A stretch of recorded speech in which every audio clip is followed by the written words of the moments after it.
Income tax bill 2025 अभी applicable भी नहीं हुआ है, लेकिन इसके झटके लगने शुरू हो चुके हैं। सबसे मेजर बात यहां पर आती है कि sir no refund if ITR file post due date in new income tax bill. New income tax bill के अंदर एक नया प्रोविजन ये इंटर कर रहे हैं और ये बता रहे हैं कि सर अगर आपने आपका इनकम टैक्स रिटर्न अगर लेट फाइल किया तो हम आपको आपके टीडीएस का रिफंड नहीं देंगे। IT department issue the clarification, उन्होंने कुछ क्लैरिफिकेशन भी दिया हुआ। आखिर इसका मतलब क्या है सर, लेट रिटर्न फाइलिंग क्या है, ड्यू डेट क्या है, ये सब कुछ आज हम इस वीडियो के अंदर बात करने वाले हैं। नॉर्मली अगर हम बात करते हैं फाइनेंशियल ईयर 25-26 के, फाइनेंशियल ईयर 25-26 1 अप्रैल 2025 से 31 मार्च 2026 तक चलता है। 31 मार्च 2026 यानी कि 2026 तक हमारा जो ईयर है वो ईयर हमारा क्या होता है सर, क्लोज हो जाता है। अब 1 अप्रैल 2026 से एक नया साल शुरू हो जाता है जिसको हम बोलते हैं 26-27। आपका जो न्यू इनकम टैक्स बिल है ये यहां से एप्लीकेबल होने वाला है। तो अभी फिलहाल में तो सर 2026, 2025, 26 के जो फाइनेंशियल ईयर है उसमें तो आपको कोई भी लेना देना नहीं है, लेकिन 26-27 का जब फाइनेंशियल ईयर होगा और उसके जो असेसमेंट बोल सकते हैं, क्योंकि उसमें तो उन्होंने एक ही ईयर दिया हुआ है, फिजिकल ईयर दिया हुआ, टैक्स ईयर दिया है, यानी कि 26-27 का जब हम रिटर्न फाइल करते हैं उसकी जो ड्यू डेट होती है वो होती है सर 31 जुलाई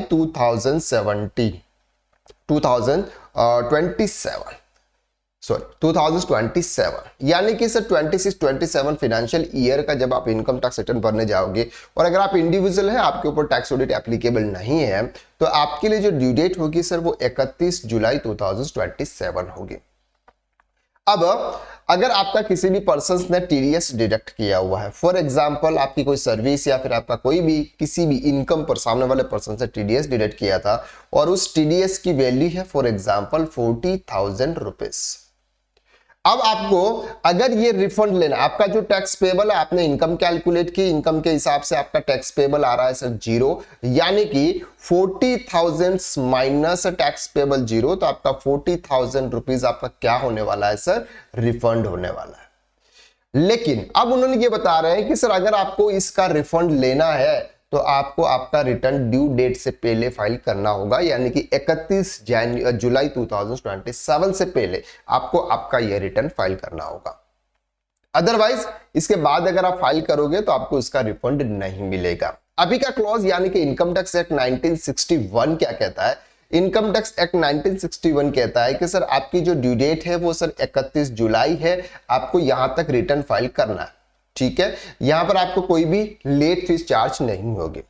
लेकिन अगर आप 31 जुलाई तक अगर आप रिटर्न फाइल नहीं कर पाए किसी रीजंस की वजह से, कोई वैलिड रीजंस भी हो सकता है और भूल गए, या फिर आपने जानबूझकर फाइल नहीं किया, चलो बाद में कर लेंगे, कुछ भी रीजंस हो सकता है, तो उसके लिए फिर उन्होंने एक और डेट दी जिसको हम बोलते हैं बी लेटेड रिटर्न, यानी कि बी लेटेड इनकम टैक्स रिटर्न, और उसकी जो उन्होंने डेट थी वो दी से 31 दिसंबर 2000, जो भी आपका होगा, फॉर एग्जांपल 25-26 जो भी होगा, यानी कि असेसमेंट ईयर के आपका जो असेसमेंट ईयर मतलब फाइनेंशियल ईयर क्लोज होता है उसके 9 महीने के बाद तक, यानी कि 12 तक, 31 दिसंबर तक आप क्या कर सकते हैं sir, belated income tax return file कर सकते हैं। वहां पर आपको कुछ लेट फीस लगती है, अगर आपकी 5 लाख रुपए से ज्यादा है तो 5,000 और 5 लाख रुपए से कम है तो 1,000 रुपीज की लेट फीस लगती है। लेकिन अगर आपका रिफंड है, अगर आपका रिफंड है तो वो रिफंड आप ले सकते हो, रिफंड आप ले सकते हो। ये ओल्ड इनकम टैक्स यानी कि इनकम टैक्स एक्ट 1961 के थ्रू ये बता रहे हैं। लेकिन अगर आप न्यू इनकम टैक्स बिल की बात करें तो सर आप 31 जुलाई के बाद में अगर आपने इसके बाद फाइल किया तो आप उसका रिफंड नहीं ले पाएंगे। इनका कहने का मतलब ये है। अभी तो उनका बिल आया है वो एक्ट में और कन्वर्ट होगा, बाद में और भी बहुत सारे मेजर चेंजेस वहां पर देखने को मिलेंगे। आप सर अगर यहां तक भी फाइल नहीं कर पाए फिर तो आपका रिफंड गया।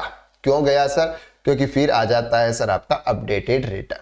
अपडेटेड रिटर्न्स आप सभी को बहुत अच्छी तरीके से मालूम है कि उसमें आपको रिफंड नहीं मिलता है। बहुत सारे पर्सन रिफंड के लिए अपडेटेड रिटर्न फाइल कर सकते हैं और वहां पर कुछ लेट फीस भी पे करता है, तो वहां पर आपको late return, updated returns file करने पर आपको टीडीएस रिफंड नहीं मिलेगा। अब यहाँ पर उन्होंने कुछ क्लैरिफिकेशन भी यहाँ पर उन्होंने दे रखे हैं। वो क्लैरिफिकेशन क्या, उसको भी हम थोड़ा सा समझने की कोशिश करते हैं। और यहाँ पे सीए टैक्स गुरुजी वालों ने सर उन्होंने ये बात की थी, उन्होंने एक ट्वीट किया था। ट्वीट में उन्होंने बताया कि सर यहाँ पर अब उन्होंने क्या किया सर, कंफ्यूजन्स को दूर करने के लिए उन्होंने यहाँ पे कुछ ये बोला, उन्होंने क्लैरिफिकेशन दिया है sir, no change in refund rule, tax payer can still claim after the due date से आईटी डिपार्टमेंट। यानी कि न्यू इनकम टैक्स बिल के अंदर भी अब वो क्या कर सकते हैं, रिफंड अप्लाई कर सकते हैं, रिफंड ले सकते हैं। लेकिन जब उनका बिल आया, बिल में उन्होंने ये बताया कि सर आपको यहां तक ड्यू डेट तक आपको रिटर्न फाइल करना है, और ड्यू डेट रिटर्न फाइल करना है मतलब आपको अगर आपको रिफंड क्लेम करना है तो आपको आपका आईटीआर ड्यू डेट से पहले फाइल करना है। ये सब चीजें अपने आप में सही है, लेकिन नॉर्मली इनकम टैक्स रिटर्न हमें ड्यू डेट से पहले ही फाइल कर लेना चाहिए, ताकि कोई भी बाद में कॉम्प्लिकेशंस होते हैं तो हम इसको रिवाइज टाइम पर कर सकते हैं। ठीक है, तो आज के लिए बस इतना, नेक्स्ट वीडियो में फिर बात करते हैं, तब तक के लिए।